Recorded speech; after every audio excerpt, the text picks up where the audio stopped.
and they were just really small. And they could have been released, but they just get eaten up like Scooby snacks. Like, more on that later. But all the other animals, like the raccoons, have been habituated, which means they've been around people and fed, so they can't be released. Some are injured, like the one raccoon's blind in one eye, the other one's albino. And albinism, generally you have poor eyesight, especially in the sunlight. And all the other birds have been shot or hit or attacked maybe by some other animal, so they are missing partial or full limbs in every case. Some have bad feet. Well, I think that one passed away, but they've all had some injury that's traumatic and they can't be released. And the skunk is a former pet, and skunks are wild animals and they don't make exactly excellent pets. There's some, you know, there's always going to be the exception. There's the sweet skunk, but in general they are territorial, and as they get older they tend to be quite grumpy. If you want, you can spread down this way a little more so everybody can see. Alright, Petunia. Petunia. I want that raccoon. Hey, boobies. Hey, come here. Come here. You know the drill. Let go of that tree branch.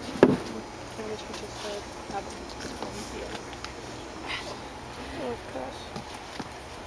I know you're thinking, ew, it looks like a rat. But this is Petunia, and he is actually not related to rats at all.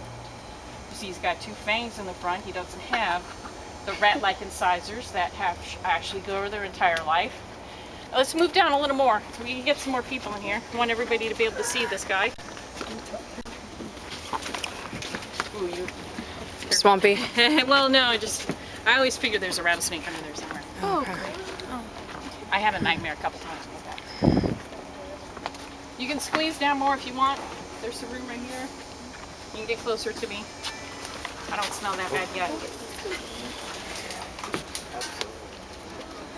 Alright, this is Didelphis virginianus.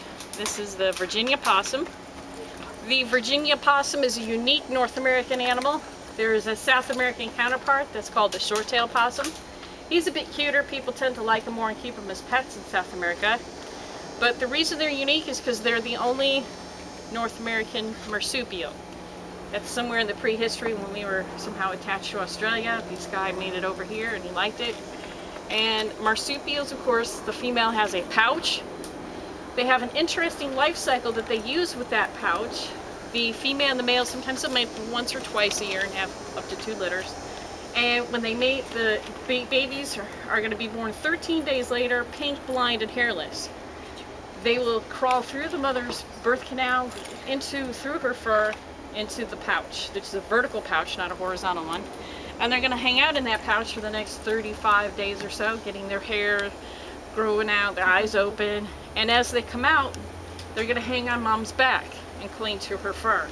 And she'll run around with her babies all over her back. As they fall off, they're adults. Mom won't stop the car, pull over, and pick up the lost one. So they tend to be kind of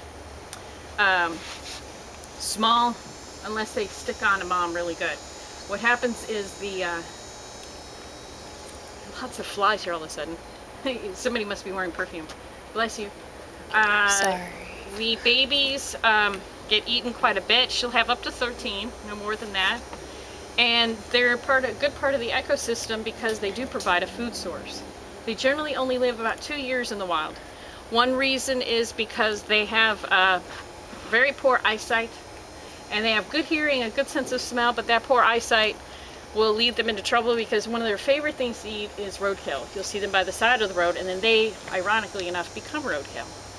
They are attracted by the smell of the gases, and they're going to eat, and when the car lights come, they don't know where to go, they panic, and they generally get run over.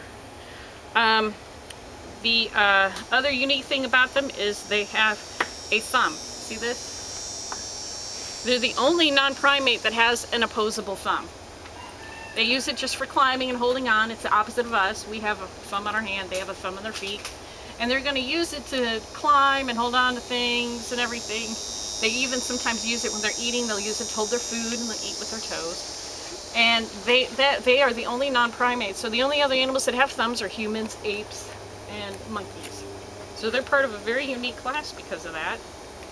They also don't carry rabies or distemper. Being a marsupial, their blood system is slower, their metabolism is slower, and they just can't process those diseases. The diseases need a warm-blooded creature like a raccoon or a bat to really multiply. So the only thing I can get is fleas, which of course fleas can carry all kinds of nastiness. But generally they have a mild-tempered disposition.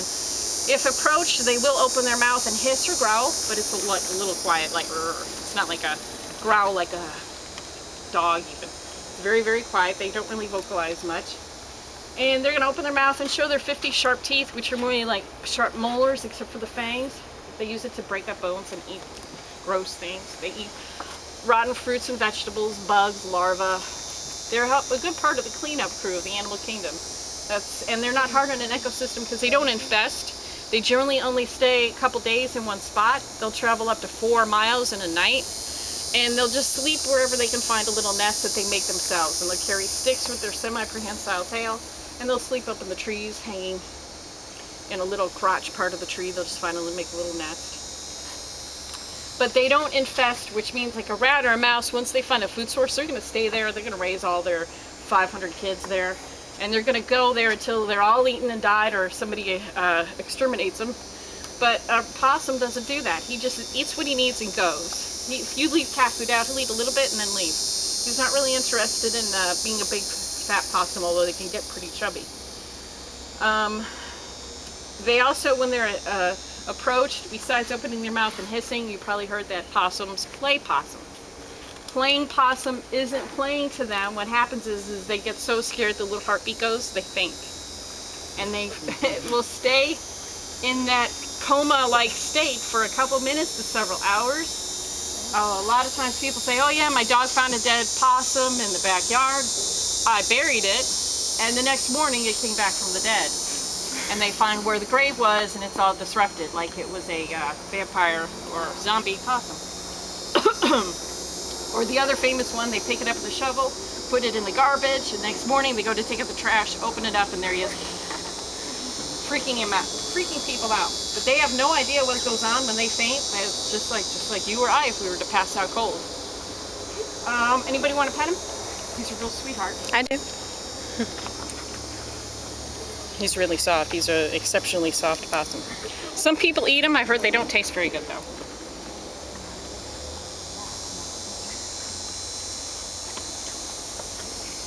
They are dumber than a bag of hammers. They can barely find their way out of an empty room. Can they swim? Not really. I mean, they hate water. They absolutely detest it. If I turn the water on, my possum freaks out. Woo! Yawny time. It's your nap time. Yeah. All right, I'm gonna put him away. And did you get a picture of him? I'm recording it right now. Okay. I'm gonna put it up on YouTube if anyone wants to look at it for future notes. Hold on, I want to shut your tail on the door. All right, next we're gonna go